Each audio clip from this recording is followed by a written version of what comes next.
मैं अपनी सास की लाडली बहू थी। जब इस घर में ब्याह कर आई, वो मेरे सदके वारी जाती थी। मोहल्ले की औरतों से मेरी तारीफ करती, कहती कि ऐसी बहू किस्मत वालों ही को मिलती है। सही बात है, मैं उनकी बहन की बेटी थी, इसी वजह से उनको अजीज थी। तभी मैं भी उन्हें खाला जानकर नहीं, माँ समझकर उनकी खिदमत करती। मगर औरत की सास उससे जितनी भी खुश हो, उसके मन का आंगन तो शौहर की खुशी से ही खिलता है। शादी की पहली रात ही शौहर ने मुझ पर नजर न डाली। मैं मुंतजिर ही रही कि शायद वो एक नजर करम मुझ पर भी डालें, मगर इन्होंने मुझे नजर उठाकर नहीं देखा। मेरी शादी की रात भी अजीब थी। मैं घूंघट निकाले अपने बेड पर बैठी थी और मेरे शौहर मौसूफ सामने सोफे पर बैठे किसी गहरी सोच में गुम थे। मैंने उनसे बात करने की एक दो बार कोशिश भी की, मगर उनकी रुखाई ऐसी थी कि दोबारा मेरी हिम्मत नहीं हुई। सुबह तक मैं यूं ही बैठी रही। बैठे बैठे मेरी कमर अकड़ गई, मगर इन्होंने मुझसे कोई बात नहीं की। आदिल के इस रवैये से मेरा दिल टूट कर रह गया, मगर मैंने सब्र का घूंट पीकर खामोशी इख्तियार कर ली। सुबह हुई तो मेरी सास ने मेरा माथा चूमा और मुझे घर के कामों में लगा दिया। अगरचे वो मेरी खाला थी, मुझे पसंद करती थी, मगर उनकी पसंद के पीछे अपनी ख्वाहिशात और जरूरियात ही छुपी थी। मुझे इस घर में वो शायद अपनी मनपसंद नौकरानी के रूप में देखना चाहती थी, और ऐसा ही हुआ। शादी के अगले दिन से मैं घर के कामों में लग गई। मेरे शौहर को कोई परवाह नहीं थी कि मैं दिन भर क्या करती हूँ। वो रात को थके हारे आते और सो जाते। एक दिन मैं अलमारी से कपड़े निकाल रही थी। इन्होंने सुबह किसी तकरीब में जाना था। कपड़े निकालते मैंने उनसे फरमाइश कर दी, आदिल, आपके पास कोई 50 जोड़े हैं, 2-3 जोड़े मुझे भी दिलवा दें। मेरी बात सुनकर बुरी तरह हंसने लगी। तुम्हें जोड़ा दिलवा दूं? शक्ल देखी है अपनी, किस कदर मोटी और भद्दी हो गई हो तुम। मेरी आंखों में उनकी ये बात सुनकर आंसू आ गए। औरत अपने जिस्म और रूप के बारे में कोई बात बर्दाश्त नहीं कर सकती, और फिर वो भी अपने शौहर के मुंह से। अच्छा, दिल छोटा न करो, तुम्हारे मोटापे का इलाज भी हो जाएगा। उनके मुंह से ये बातें जहर की तरह मेरे दिल पर लग रही थी। तब वो मुझे समझाने लगे, देखो सबीहा, मैं चाहता हूँ कि तुम खूबसूरत और स्मार्ट लगो। बेशक तुम इस घर में मेरी अम्मी की मर्जी से ब्याह कर आई हो, मगर मेरा भी तुम पर कोई हक है, अगरचे मुझे इसकी जरूरत नहीं। वो ऐसे जता रहे थे जैसे मैं इस घर में रखी कोई फालतू शय हूँ, और फिर इन्होंने मुझे दिन रात मोटापे के ताने दे देकर आत्महा कर दिया। मुझे उनके मुंह से अपने लिए हकारत भरे ये लफ्ज सुनकर बहुत उलझन होती। मैं रोती तड़पती, मगर उन्हें किसी बात से परवाह नहीं थी। वो हर वक्त मेरा मजाक उड़ाते। तब एक दिन मैं रोने लगी। बोले, रो मत, तुम्हारे इस मोटापे का इलाज तो दुनिया में है, अगर तुम करना चाहो तो। मैंने उम्मीद भरी निगाहों से इनकी तरफ देखा। मैं तुम्हें एक ऐसी दवा ला कर दूंगा जिसे पीने के 15-20 दिन बाद तुम पतली हो जाओगी। मुझे दवा की जरूरत नहीं, आप मुझे करीबी पार्क ले जाइए ना। मैंने हिम्मत करके कहा, नहीं, तुम तो घर में सारा दिन मासियों की तरह काम करती रहती हो, फिर भी मोटी और भद्दी हो। मुझे लगता है कि तुम में कोई नुक्स है जिसकी वजह से तुम्हारा वजन बढ़ रहा है। मैं तुम्हें डॉक्टर के पास ले जाऊंगा, वो सब कुछ बता देगा। फिक्र की कोई बात नहीं है। शौहर की तसल्ली पर मैं खुश हो गई कि शायद मैं भी खूबसूरत हो जाऊंगी तो वो मुझे चाहने लगेंगे, मेरी कदर करेंगे। इसी वजह से मैंने उनकी हर बात मान ली। सोच रही थी कि वो मुझे डॉक्टर के पास लेकर जाएंगे। अगले 2-3 दिन इन्होंने ऐसी कोई बात नहीं की। एक दिन हाथ में बड़ा सा शॉपर था। कहने लगे, कमरे में जाकर रख दो। अम्मा से बातें करना थी, मैं भी शॉपर रखकर बाहर आ गई। शुक्र है कि अम्मा ने देखा नहीं। अम्मा से बातें करके जब हम अपने कमरे में आए तो मैंने उस शॉपर के बारे में पूछा। बोले, खोल कर देखो, इसमें तुम्हारे लिए एक कीमती तोहफा है। मैंने खोला तो दवाइयों के डब्बे और शरबत था। काले रंग का वो गाढ़ा सा शरबत जिसे मुंह के सामने लाने से ही ऐसा लगता जैसे कोई जहर पी लिया हो। ये क्या है आदिल? मैंने नागवारी से पूछा। ये तुम्हारी दवाएं हैं, मैंने डॉक्टर से पूछा है। उसने कहा है कि अगर तुम 30 दिन ये इस्तेमाल करो तो बिल्कुल सही हो जाओगी। देखो ना, मैं तो चाहता हूँ कि तुम खूबसूरत और पतली लगो। अगर तुम यूं ही मासी बनी फिरती रही, अम्मा तो तुमसे खुश हो जाएगी, मगर मेरी मोहब्बत तुम कभी नहीं पा सकोगी। उनकी बात सुनकर मैं वाकई सोच में पड़ गई। मेरी जिंदगी अम्मा के अलावा भी तो थी। औरत तो बनी ही अपने शफो दवाइयाँ लेकर रख दी। सोचा था कि किसी डॉक्टर से पूछकर इन दवाइयों का बाकायदा इस्तेमाल करूंगी, मगर इस सब को 1-2 दिन लग गए। अगले दिन जब आदिल ने मेरी अलमारी में वो दवाएं जो कि तुम पड़ी देखी तो गुस्से से बोले, तुमने ये इस्तेमाल नहीं किया अभी तक, तुम्हारे लिए लाया था ना मैं। वो शदीद गुस्से में दिख रहे थे। हाँ, मेरे लिए लाए थे, लेकिन मैंने सोचा कि पहले डॉक्टर से पूछ लूं, ऐसा ना हो कि इनका कोई नुकसान हो जाए। अच्छा, तो क्या मैं तुम्हें जाहिल लगता हूँ? इन्होंने गुस्से से मुझे घूरा। नहीं, ऐसी तो कोई बात नहीं। तो फिर कैसी बात है? तुम्हें अगर मुझ पर एतबार है तो फिर तुमने ये दवाइयाँ इस्तेमाल क्यों नहीं की? लगता है कि तुम मेरे मुताबिक ढलना ही नहीं चाहती। इसी वजह से मैं तुमसे शादी नहीं करना चाहता था। अपने शौहर के मुंह से एक और तंज भरा निश्तर पाकर मेरा दिल छलनी छलनी हो गया। जी चाहता था कि इसी वक्त अपनी माँ के पास उड़कर पहुंच जाऊं और उनकी गोद में उड़कर पहुंच जाऊं और उनकी गोद में सर रखकर रो दूं। मुझे कहाँ ब्याह दिया था? मेरा शौहर मुझ में सिर्फ दिलचस्पी लेता था और बस चाहता था कि मैं उसके लिए बदल जाऊं। खैर, मैंने हिम्मत नहीं हारी। अपनी अम्मी से पूछा तो कहने लगी, बेटी, उसने कुछ सोच समझ कर ही लाई होगी। अगर कह रहा है तो इस्तेमाल कर लो। हो सकता है कि इन दवाइयों से तुम वैसी हो जाओ जैसे वो चाहता है। मैंने भी वो दवा इस्तेमाल करना शुरू कर दी। एक काला शरबत जिसके 3 ढक्कन रात को पीना होते थे और 2 गोलियां। ये खाकर मैं सो जाती। गोली खाने के 2 दिन बाद ही मेरे तो जिस्म से सारा पानी निचड़ गया। ऐसा लगा जैसे मैं सूख कर कांटा हो गई हूँ। उन गोलियों के इस्तेमाल ने मुझ में कमजोरी पैदा कर दी। हड्डियों में इस कदर दर्द रहने लगा जैसे 60 साल की बूढ़ी औरत हूँ। और फिर चलने फिरने में भी दिक्कत महसूस होती।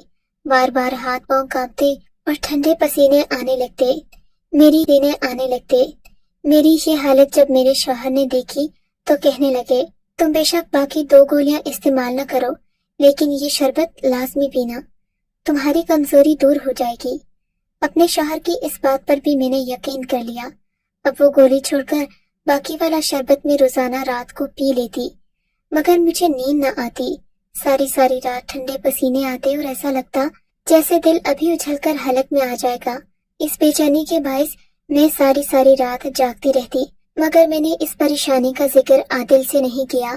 सोचा कहीं कोई और दवा ही न लाकर दे दे जिसे खाकर मेरी तबीयत और बिगड़ जाए। अब मैं पूरी पूरी रात जागती रहती। 1-2 दिन जागने से मुझे अंदाजा हुआ कि मेरे शौहर के तो मामूलात कुछ और ही हैं। वो आधी रात को उठकर कमरे से चले जाते, सारी सारी रात गायब रहते। मैं उठकर उन्हें ढूंढती रहती, मगर वो ना मिलते। कभी बाथरूम में पाए जाते तो फजर तक वो कमरे में नहीं आए तो मैं नमाज के बहाने उठी। वजू करने बाथरूम जा रही थी कि वो छत की सीढ़ियों से नीचे आते दिखाई दिए। आदिल, आप सारी रात कहाँ थे? आप अपने कमरे में भी नहीं आए। मेरी बात पर वो हड़बड़ा से गए। मैं तो कमरे में ही था। तुम्हें न जाने कैसे कैसे वहम सताते हैं। मैंने कहाँ जाना है? वो ये कहते अंदर वाले कमरे की तरफ चले गए। मगर आदिल, मैं तो सारी रात आपको देखती रही, आप कमरे में नहीं आए। कहाँ थे आप? मेरे सवाल पर वो गुस्सा होने लगे। मुझसे ज्यादा बहस और सवाल जवाब मत दिया करो। मैं तुम्हें जवाब देने का पाबंद नहीं हूँ, समझी? मुझे नींद आई है, सोने दो। मैं उन्हें नमाज कभी नहीं कह सकी। वो इतने बिखरे हुए थे कि मैंने चुप रहने में ही आफियत जानी, मगर ये बात मेरे शौहर के दिल से नहीं निकली। अगले दिन वो आए तो कहने लगे, लगता है कि अब तुम्हें नींद की गोली खाना पड़ेगी। सारी सारी रात तुम्हें नींद नहीं आती, कोई तो वजह है? सारी रात तुम्हें नींद नहीं आती, कोई तो वजह है ना? नहीं, मुझे नींद नहीं पूरी करनी। आप ये बताएं, आप सारी सारी रात कमरे से कहाँ गायब रहते हैं? मेरे शक्की लहजे पर वो सर पकड़कर बैठ गए। कहा ना, मेरे ऑफिस से कॉल्स आती हैं, रात रात भर मीटिंग्स करना होती हैं, फोन पर बातचीत करना जरूरी होता है। हमारे साथ काम करने वाले लोग मुख्तलिफ शहरों में रहते हैं, इसीलिए हर एक से बात करना पड़ती है। और तुम तो जानते हो कि बाहर के हालात क्या हैं। वहाँ पर रात होती है तो यहाँ दिन, और यहाँ दिन तो वहाँ रात। बस इसीलिए मुझे जरा मुख्तलिफ औकात में बात करना पड़ती है। मेरी कंपनी बाहर के लोगों के साथ काम करती है, तभी तो तुम इस घर में ये ऐशो इशरत देख रही हो। उनकी बात भी सही थी, मगर मुझे ये सब कुछ और ही लग रहा था। खैर, खामोश हो गई, मगर इन्होंने मुझे गोलियां देना शुरू कर दी। बोले, इन दवाओं से तुम्हें नींद आ जाएगी। मेरी तो वैसे पूरी नहीं होती, मगर तुम तो पूरी करो। ऐसा ना हो कि 2 साल बाद बीमार ही पड़ जाओ और मेरी तरह तुम्हें भी डिप्रेशन के दौरे पड़ने लगे। शौहर की बात सही तो थी, मगर न जाने क्यों जब से मैंने दवाएं खाना शुरू की थी, मेरे जिस्म से सारी ताकत गोया खत्म हो गई थी। मगर फिर वही बात, मुझे आदिल की बात मानना ही पड़ी और 2 गोलियां फिर से शुरू करना पड़ी। अब मैं सिर्फ मरी नहीं और कोई फर्क रहा भी नहीं था। दिन रात मुझे सर में दर्द रहता, कभी चक्कर आते तो कभी कमजोरी महसूस होती, मगर आदिल को इस बात की परवाह नहीं थी। फिर आदिल इस कदर बेरुखी से पेश आते कि मेरा उनसे बात करने को भी जी न चाहता। एक दिन उनके जाने के बाद मेरे पेट में शदीद दर्द उठा। ऐसा लग रहा था जैसे मेरे पेट में भारी पत्थर पड़े हों। मुझे तकलीफ में देखकर सास ने मुझे डॉक्टर के पास ले जाने का कहा। मैं तैयार हो गई और कोई चारा नहीं था। आधे घंटे बाद हम डॉक्टर के पास पहुंचे। डॉक्टर थी, मगर मेरी तकलीफ ऐसी थी कि इन्होंने मुझे सबसे पहले चेक किया, इमरजेंसी रूम में लेकर गए, मुझे दर्द की दवा दी और मुझे खामोश रहने का कहा। दर्द का इंजेक्शन लगते ही मेरी तबीयत थोड़ी संभल गई, मगर डॉक्टर ने मुझे कहा कि तुम्हारा अल्ट्रासाउंड करना पड़ेगा। तुम्हारे पेट में ऐसी कोई चीज है जिससे तुम्हें दर्द हो रहा है। अगर तुमने अभी चेक नहीं करवाया, बाद में कोई मसला हो गया तो हम जिम्मेदार नहीं होंगे। डॉक्टर ने मुझे ऐसा डराया कि मुझे अल्ट्रासाउंड करवाते ही बनी। अल्ट्रासाउंड होने के बाद मुझे डर सा लग रहा था, जबकि मेरी सास के चेहरे पर खुशी थी। कहने लगी, बहू, मुझे लगता है कि दूसरी बात है और मैं दादी बनने वाली हूँ। अम्मा की बातें भी अजीब थी। मेरी तकलीफ का अंदाजा शायद उन्हें अभी नहीं था, उन्हें सिर्फ अपने पोतों की पड़ी थी। खैर, मैंने कुछ नहीं कहा। काफी देर लेटे रहने के बाद लेडी डॉक्टर अम्मा को लिए मेरे कमरे में आई। मैं हैरान परेशान लेटी थी कि आखिर मुझे हुआ क्या है। डॉक्टर ने सबसे पहला सवाल मुझसे यही किया, बेबी, आप कोई दवा इस्तेमाल करती हैं? जी हाँ, वजन कम करने वाली दवा इस्तेमाल करती हूँ। मैंने कहा तो उसने सर पकड़ लिया। तुम्हें किसने कहा था कि ये वजन कम करने वाली दवा इस्तेमाल करो? भाई, तुम तो पहले ही कमजोर हो, तुम में खून की कमी है, फिर तुम्हें क्या पड़ी थी वजन कम करने की? डॉक्टर की बात तो मेरी समझ में आ गई थी, मगर अल्ट्रासाउंड वाली बात बड़ी अजीब थी, जो बाद में मुझे नर्स ने बताई। कहने लगी, अगर तुम ये दवा मजीद इस्तेमाल कर लेती तो हमेशा हमेशा के लिए बांझ हो जाती। अब जो मर्ज तुमको लाहक हो गया है, इसका इलाज तो कम ही है, मगर हमारे अस्पताल में ऑपरेशन कामयाबी से किया जाता है। नर्स की बात सुनकर मुझे तसल्ली हुई। डॉक्टर साहिबा ने मुझे नई दवाएं लिख कर दी। कहा कि इन्हें बाकायदगी से इस्तेमाल करना है और इनके इस्तेमाल के बाद जो भी होगा वो आकर हमें लाजमी बताना है। मैंने भी बात पल्लू से बांध ली, मगर दिल को एक पल चैन नहीं था। डॉक्टर से मैंने जिन दवाइयों के बारे में मशवरा किया तो हर एक ने यही कहा कि इन दवाइयों से मोटापा तो कम नहीं होता, अलबत्ता इंसान को नुकसान ज्यादा हो सकते हैं। और उन दवाइयों के एक नुकसान में ये भी था कि अगर औरतें ये ज्यादा देर तक इस्तेमाल करें तो वो बच्चा पैदा करने की सलाहियत से महरूम हो जाती हैं। ये बात मेरे लिए जानलेवा थी, मगर क्या करती, जानकर भी खामोश रही। अब मसला यही था कि मुझे कोशिश करना थी ताकि मैं अपनी औलाद पैदा करके अपने शौहर के दिल में जगह बना सकूं। माँ जी और मैं जल्द ही अस्पताल से फारिग हो गए। एक शाम के 4 बजे का वक्त होगा कि अस्पताल के सहन में हॉर्न बजाती एक एम्बुलेंस आई। एम्बुलेंस ने आते ही स्ट्रेचर पर लेटे एक आदमी को एम्बुलेंस से बाहर निकाला और मेडिकल स्टाफ उसे आईसीयू की जानिब ले जाने लगा, मगर मेरा दिल उस वक्त धड़का की नजर स्ट्रेचर पर लेटे आदमी के चेहरे पर पड़ी। वो कोई और नहीं, मेरा शौहर ही था, जिस पर मैं जान छिड़कती थी और अपनी लाखों जिंदगियां कुर्बान कर सकती थी। भागती हुई आईसीयू तक गई, मगर डॉक्टर्स ने मुझे अंदर नहीं आने दिया। कहा कि हम बाद में ही आपको मिलने की इजाजत दे सकते हैं, फिलहाल आपको यहाँ से जाना होगा। वैसे भी मुझे लग रहा था कि पैसों का बंदोबस्त करना पड़ेगा, वरना तो मैं अपने शौहर का इलाज तो क्या, उनके लिए दवा भी नहीं ले सकूंगी। मैंने घर जाकर कुछ पैसे नकद लाए, अपने जेवरात भी साथ ले आई कि जरूरत पड़ी तो इन्हें भी बेच दूंगी। खुशकिस्मती से जब मैं वापस आई तो मेरे शौहर होश में आ चुके थे। उन्हें होश में आता देखकर मैंने खुदा का शुक्र अदा किया। अम्मी भी सजदे में ही थी। ہم دونوں ان کے لیے دعائیں کر رہے تھے۔ میرے شوہر نے ICU میں میرا نام پکارا۔ ڈاکٹرز نے آ کر مجھے بتایا کہ آپ کا شوہر آپ سے ملنا چاہتا ہے۔ وہ شخص جو مجھے جیتے جاگتے پسند نہیں کرتا تھا، ہوش و حواس میں مجھے حقارت کی نظر سے دیکھتا تھا، وہ مجھے اپنے پاس بلا رہا تھا۔ خوش نہ ہوتی تو اور کیا کرتی۔ میں بھاگی بھاگی ICU میں ان کے پاس پہنچی۔ وہ بستر پر لیٹے کئی سالوں کے بیمار لگ رہے تھے۔ ان کے ماتھے پر پٹی بندھی ہوئی تھی۔ لگ رہا تھا جیسے کوئی بہت بڑا ایکسیڈنٹ ہوا ہے۔ آپ دھیان سے گاڑی نہیں چلاتے نا، اسی وجہ سے یہ ایکسیڈنٹ ہوا ہے، میں نے پیار سے ان کے پاس بیٹھتے ہوئے کہا۔ تب انہوں نے میرے آگے ہاتھ جوڑ دیے۔ مجھے معاف کر دو، میں نے تمہارے ساتھ بہت برا کیا، اسی کی سزا ملی ہے مجھے۔ آپ کیسی باتیں کر رہے ہیں عادل؟ ایسی کوئی بات نہیں ہے، میں آپ سے بہت خوش ہوں، مجھے آپ کے ساتھ کوئی تکلیف نہیں۔ میری سبھی سہیلیوں کے شوہروں میں سے آپ سب سے اچھے ہیں، میں نے خوش آمدی لہجے میں کہا۔ وقتی انہیں خوش کرنا چاہتی تھی، مگر وہ تو شاید دل کا بوجھ ہلکا کرنا چاہتے تھے۔ نہیں، ایسے مت ہلکا کرنا چاہتے تھے، نہیں ایسے مت کہو، کہنے دو مجھے کہ میں بھٹک گیا تھا۔ شادی والے دن سے ہی میری نیت میں کھوٹ تھا، میں تمہیں کبھی اپنانا ہی نہیں چاہتا تھا، اور اسی لیے میں نے ماریا سے دوستی کر لی۔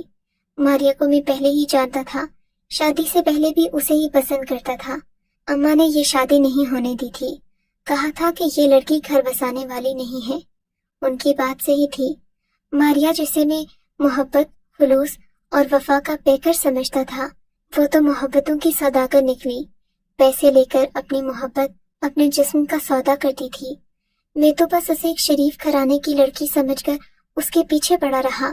مجھے کیا پتا تھا کہ ایک دن وہ مجھے مکھن سے بال کی طرح نکال دے گی۔